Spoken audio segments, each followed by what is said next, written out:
Hello बच्चों, मैं अनिल रावत आप सभी का बहुत बहुत स्वागत करता हूं मेरी इस साइंस की वीडियो लेक्चर में। हम पढ़ रहे थे कक्षा 10वीं का लेसन नंबर 2 अमल, क्षारक और लवण। इससे पहले बच्चों मैंने 2 लेक्चर्स तैयार किए, होपफुली आपने देख लिए होंगे, जिसमें हमने अमल क्षार के बारे में बात करी, उनके गुणों के बारे में बात करी, रासायनिक क्रियाओं के बारे में बात करी। इस लेक्चर में बच्चों हम पढ़ेंगे लवण के बारे में। अगर आपने अभी तक वो लेक्चर्स नहीं देखे हैं तो आप लोग एक बार देख लें और उसके बाद ये लेक्चर देखें। ठीक है, स्टार्ट करते हैं बच्चों। लवण क्या था बच्चों? अम्ल और क्षारक जब अभिक्रिया करते हैं तो उससे लवण और पानी बनता था। अम्ल और क्षारक अभिक्रिया करके लवण और पानी बनाते हैं। उदाहरण लिखता हूं, मान लो HCl प्लस NaOH क्षारक है, अभिक्रिया करी NaCl प्लस में H2O है पानी। NaCl जो बना बच्चों वो है लवण। NaCl का नाम है सोडियम क्लोराइड। इसे साधारण नमक भी कहा जाता है। और ये साधारण नमक कहाँ पाया जाता है? ये समुद्रों में, महासागरों में पानी के साथ घुली हुई अवस्था में रहता है। पानी को वाष्पीकृत कर दिया जाता है। वाष्पीकरण के बाद ये नमक प्राप्त कर लिया जाता है। डांडी मार्च की यात्रा के बारे में आपने सुना होगा। क्या हुआ था डांडी मार्च की यात्रा में कि महात्मा गांधी जी ने, जब अंग्रेजों ने नमक के ऊपर कानून बना दिया था, उसके विरोध में डांडी मार्च यात्रा करी थी। साधारण नमक की वहां पे बात हुई थी। तो देखिए, लवण है साधारण नमक। अब साधारण नमक से कई सारे रासायनिक पदार्थ बनते हैं। हम आज पढ़ेंगे कौन कौन से रासायनिक पदार्थ ऐसे हैं जो साधारण नमक से बनते हैं। पहला है सोडियम हाइड्रोक्साइड। इसका सूत्र होता है सोडियम हाइड्रोक्साइड का NaOH।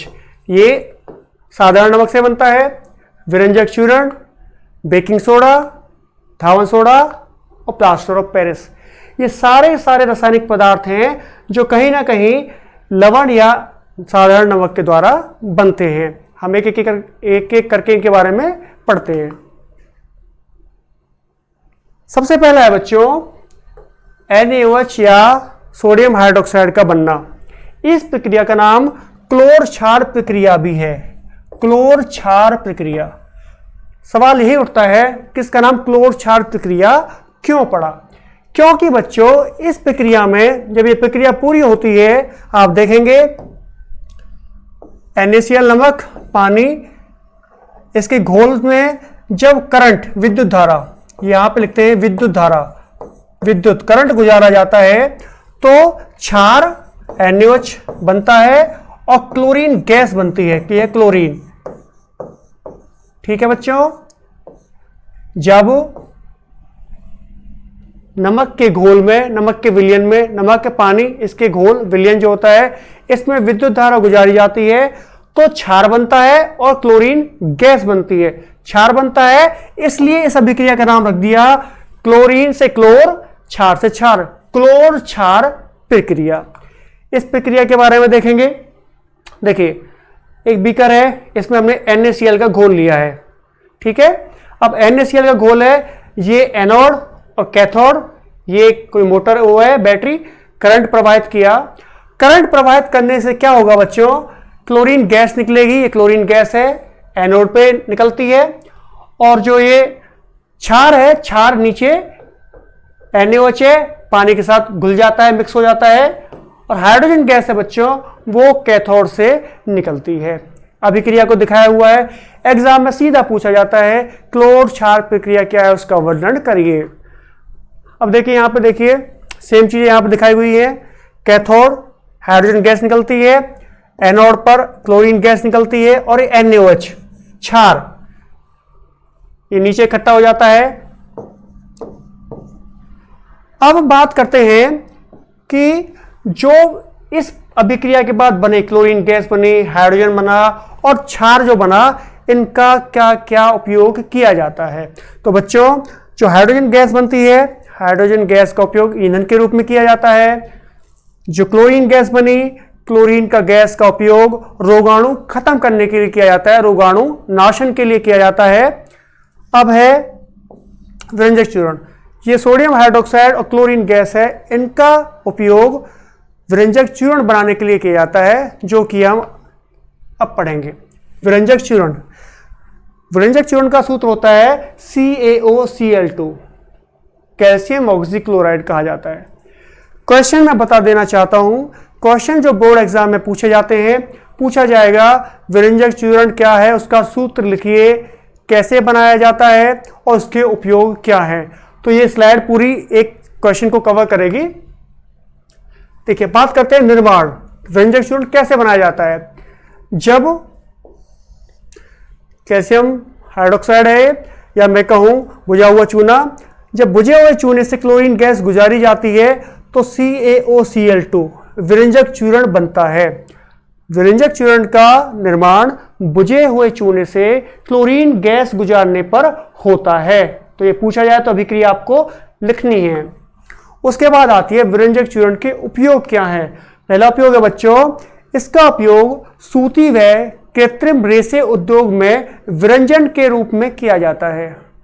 जो फैक्ट्री होती है, कंपनी जहाँ पे सूती कपड़े या कृत्रिम रेशे के कपड़े बनते हैं, उन उद्योगों में ये विरंजक चूर्ण को इंग्लिश में कहा जाता है ब्लीचिंग पाउडर। तो उसका उपयोग किया जाता है विरंजन के लिए। विरंजन का मतलब क्या होता है? कलर हटाने के लिए। स्टेन मतलब कलर रिमूवल के लिए, हटाने के लिए इसका उपयोग किया जाता है। दूसरा है कागज उद्योगों में विरंजन के रूप में इसका उपयोग होता है। कागज बच्चों किससे बनता है? लकड़ी से बनता है, और लकड़ी जो होती है वो काफी पीली पीली कलर की होती है। तो जो कागज हमारा कैसा होता है? बिल्कुल सफेद रंग का होता है। तो उसके कलर को हटाने के लिए विरंजक चूर्ण का उपयोग होता है। जल के रोगाणु रहित करने के लिए स्पेशल एक के ऊपर क्वेश्चन आता है कि जल के रोगाणु को मारने के लिए किसका उपयोग किया जाता है? उत्तर होगा विरंजक चूर्ण। क्योंकि इसमें विरंजक चूर्ण में क्या होती है? क्लोरीन गैस होती है। ये क्लोरीन गैस है, और ये क्लोरीन गैस क्या करती है? रोगाणुओं को मार देती है। आगे है कि अनेक रासायनिक अभिक्रियाएं ऐसी होती हैं जिसमें विरंजक चूर्ण जो होता है वो उपचायक या ऑक्सीकारक का रोल प्ले करता है, रोल निभाता है। उपचायक ऑक्सीकारक क्या होता है?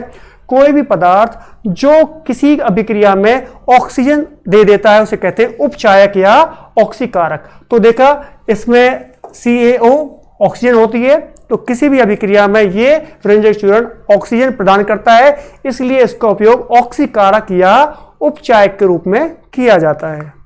नेक्स्ट हम पढ़ेंगे बच्चों बेकिंग सोडा। बेकिंग सोडा का सूत्र होता है NaHCO3, बेकिंग सोडा। सेम वही बात, क्या होता है, कैसे निर्माण होता है और इसके क्या उपयोग हैं। ये सूत्र आपको सभी के याद रखने हैं, क्योंकि सूत्र के ऊपर 1 मार्क्स का क्वेश्चन हर बार आता है। तो ये सूत्र हमेशा हर जितने भी हम पढ़ेंगे रासायनिक पदार्थ, सबके सूत्र आपको याद रखने हैं। निर्माण कैसे होता है? NaCl नमक, पानी, कार्बन डाइऑक्साइड गैस और अमोनिया जब गुजारते हैं तो अमोनियम क्लोराइड बनता है, और ये बनता है बेकिंग सोडा। बेकिंग सोडा को कहा जाता है सोडियम हाइड्रोजन कार्बोनेट। ठीक है जी। बेकिंग सोडा का सूत्र है NaHCO3। अब देख लेते हैं इसके उपयोग कहाँ है, क्या क्या है, कहां पे उपयोग में आता है। बेकिंग पाउडर में इसका उपयोग होता है। बेकिंग सोडा प्लस टार्टरिक अम्ल मिला दिया जाता है तो बनता है बेकिंग पाउडर, और इस बेकिंग पाउडर बनाने में इसका उपयोग होता है। रसोई घर में खाने के उत्पाद बनाने में होता है।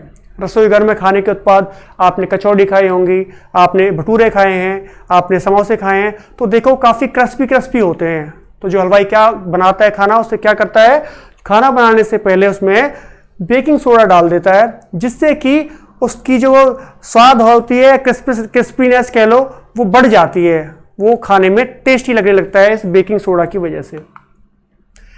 एंटासिड, आपको पहले लेक्चर में समझाया, एंटासिड वो पदार्थ होते हैं जो हमारे आमाशय के अम्ल के प्रभाव को कम कर देते हैं, उन्हें एंटासिड कहा जाता है। क्योंकि बेकिंग सोडा है क्षारीय प्रकृति का होता है, तो अगर इसका हम उपयोग करते हैं तो हमारे आमाशय के अंदर अम्ल की सांद्रता कम हो जाती है, तो एंटासिड के रूप में भी कार्य करता है। अग्निशमन में, अग्निशमन क्या होता है, आग बुझाने के लिए जो यंत्र होते हैं उसमें बेकिंग सोडा का उपयोग होता है। क्योंकि बेकिंग सोडा क्या करता है, अभिक्रिया करके अम्ल के साथ ये CO2 गैस पैदा करता है, और CO2 गैस क्या करती है, आग को बुझाने में मदद करती है। तो ये इसका रोल हो गया आग को बुझाने में। कैसे, CO2 गैस पैदा करता है और वो CO2 गैस क्या करती है, आग को बुझा देती है। अब बेटा इस पे क्वेश्चन आता है, सोडियम हाइड्रोजन क्वेश्चन देखेंगे, सोडियम हाइड्रोजन कार्बोनेट जो कि बेकिंग सोडा का सूत्र है के विलयन को गर्म करने पर क्या होगा, इसकी रासायनिक अभिक्रिया भी हमें लिखनी होती है। तो देखिए बेकिंग सोडा का सूत्र आपको पता है, मैं अभिक्रिया लिख देता हूं NaHCO3। जब गर्म करेंगे इसको, ये मैंने किया गर्म करने पे क्या होगा बच्चों, ये टूट जाएगा, बनाएगा Na2CO3 प्लस में H2O प्लस में CO2। ठीक है जी। और ये जो बना इसे कहते हैं प्यारे बच्चों सोडियम कार्बोनेट। तो अभिक्रिया आ गई कि जब बेकिंग सोडा को गर्म किया तो सोडियम कार्बोनेट बनाया, पानी बनाया और CO2 गैस बनाई। नेक्स्ट पढ़ते हैं हम धावन सोडा। धावन सोडा को धोने का सोडा भी कहा जाता है और इसका सूत्र होता है Na2CO3 गुणा में 10H2O। ठीक है। अब धावन सोडा कैसे बनाया जाता है, इसका निर्माण कैसे होता है देख लेते हैं।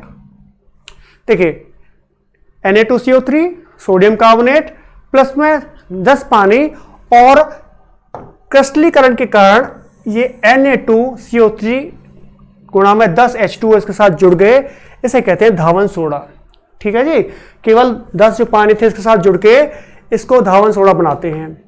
अब इसका उपयोग कहां किया जाता है, इसका उपयोग कांच, कागज, कपड़ा उद्योग में होता है। जहां पे कांच, कागज या कपड़ा बनता है बच्चों, वहां पे धावन सोडा उपयोग में लाया जाता है। घरों में साफ सफाई के लिए, जो घरों में साफ सफाई करते हैं वहां भी धावन सोडा उपयोग में लाया जाता है। बोरेक्स बनाने के लिए, अगला है बोरेक्स। बोरेक्स एक सफेद रंग का पाउडर होता है जो क्लीनिंग में यूज होता है, स्टेन जो होते हैं, दाग धब्बे होते हैं, उनको हटाने में यूज होता है। तो बोरेक्स बनाने के लिए भी धावन सोडा उपयोग में लाया जाता है। सबसे महत्वपूर्ण स्पेशल क्वेश्चन पूछा जाता है, जल की स्थायी कठोरता हटाने में इसका उपयोग होता है। अब सवाल उठता है जल की स्थायी कठोरता क्या होती है। स्थायी कठोरता का मतलब होता है खारा पानी, खारा जल। अगर जल के अंदर कैल्शियम, फॉस्फेट आदि खनिज लवण मिल जाते हैं तो उसका खारापन बढ़ जाता है, उसे कहते हैं कठोरता, स्थायी कठोरता। ऐसा जल जो होता है पीने के लिए ना तो टेस्ट में अच्छा होता है ना ही स्वास्थ्य के लिए अच्छा होता है। तो क्या करते हैं, ऐसे जल को अगर धावन सोडा के साथ ट्रीट किया जाता है तो उसका जो खारापन है वो घट जाता है और वह पानी पीने योग्य हो जाता है। तो बच्चों पानी की स्थायी कठोरता हटाने के लिए धावन सोडा का उपयोग होता है। अगर यही पूछा जाए, अगर पानी के रोगाणु मारने हैं, रोगाणु मारने के लिए कौन सा उपयोग करेंगे, तो आपका उत्तर होगा विरंजक चूर्ण, जो हमने पहले पढ़ा था। इसमें और उसमें आपको कंफ्यूज नहीं होना है। देखिए इसके ऊपर सवाल आया हुआ है, कठोर जल को मृदु करने के लिए किस सोडियम यौगिक का उपयोग किया जाता है।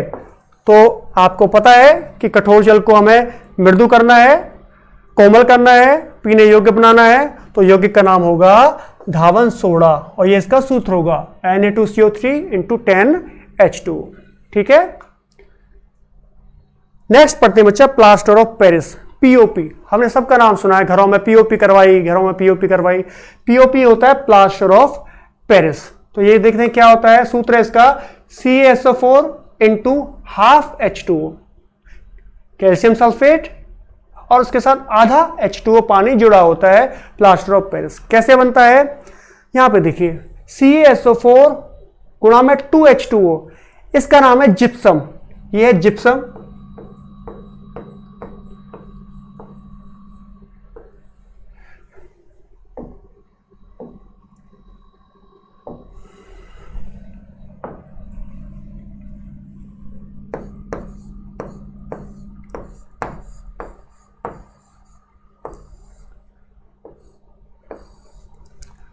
CaSO4 2H2 gypsum. जब इसको 373 केल्विन या 100 डिग्री सेंटीग्रेड तापमान पर गर्म किया जाता है तो क्या होता है, प्लास्टर ऑफ पेरिस बन जाता है POP और प्लस में 1.5 पानी जो है वो पानी बाहर निकल जाता है। तो क्या हुआ अभिक्रिया में, समझने वाली बात, जिप्सम में 2 पानी थे के मॉलिक्यूल थे, 2H2O था, जबकि POP में केवल आधा पानी रह गया और 1.5 पानी जो था वो बाहर निकल गया। क्यों? क्योंकि आपने जिप्सम को गर्म किया। सवाल आता है पेपर में, यह अभिक्रिया लिखी होगी, यह आगे पूछा गया होगा क्या होगा जब जिप्सम को, ये जिप्सम है, 373 डिग्री या 100 डिग्री तापमान पे गर्म किया जाएगा। तो आपको बच्चों ये पूरी अभिक्रिया दिखानी है। आपका उत्तर होगा अगर जिप्सम को 373 या 100 डिग्री पे गर्म करते हैं तो प्लास्टर ऑफ पेरिस बनता है। अब देख लेते हैं इसके प्लास्टर ऑफ पेरिस के उपयोग कि प्लास्टर ऑफ पेरिस कहां उपयोग में लाते हैं।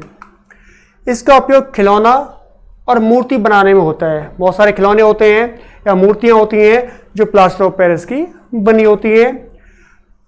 टूटी हुई हड्डी को एक जगह स्थिर करने में इसका उपयोग होता है। आपने आस पड़ोस में देखा होगा, अगर हड्डी टूट जाती है, हाथ या पैर कभी टूटा देखा है, तो डॉक्टर क्या करता है, एक पट्टी बांध देता है, पट्टी के और एक सफेद सफेद सा पाउडर होता है जो चारों ओर बंधा होता है, जिससे पट्टी टाइट हो जाती है, जिसे कहते हैं प्लास्टर कर दिया।